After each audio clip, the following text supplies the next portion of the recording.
Hi, I'm Arthur Mahulit with Wiehler Mechanical. If you're watching this video, there's chances that your furnace has decided to take a break during this cold season. Don't worry, we have a few points for you to look at. First thing you should check is the furnace actually turning on. It'd be good to look at your furnace, looking through that clear window if you have it on your furnace, to look at the sequence of LEDs and see what that prompt is for an error. Your thermostat could also be the second place to look at for any error codes, and again, look at that for about 60 seconds to see if there's any other prompts or any sequence that's coming up in that error code. Make sure your thermostat is set to heat and that the temperature is set to higher than the current room temperature. From there, you can head over to your electrical panel and look if the breaker that controls your furnace is tripped. Ideally, your breaker is labeled for your furnace. If it's the case that your breaker is tripped, it'd be important for you to call us and call a professional to actually look at why that is tripped.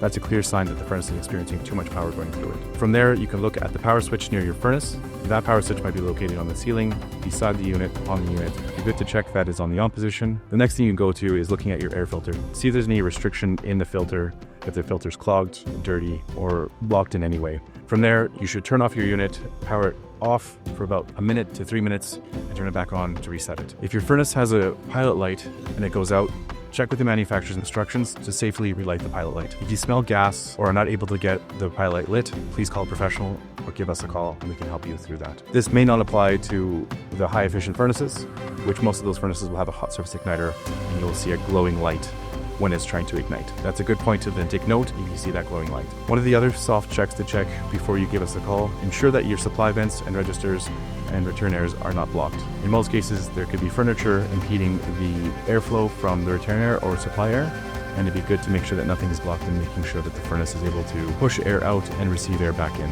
After you've checked that and everything is clear, from there you can go back to your thermostat and ensure that the thermostat is still on and has power. If there's no power to the screen, you're not actually seeing any display, it'd be good to check if your thermostat has batteries or is powered by the furnace itself. You can check that by pulling the cover off the thermostat if you're comfortable and see if there is any batteries inside the thermostat. If there is, go ahead and shade them and put the cover back on and see if the system goes back on from there. If you have any questions and don't see any batteries, always give us a call and we can come check that out for you and ensure that everything's operational. After you've gone through all these items, you basically went through everything you can check. There could be a larger issue at hand with malfunctioning blower motor, ignition system, or anything to do with the furnace system itself. Reach out to us, we'll be able to help you out in any of these situations.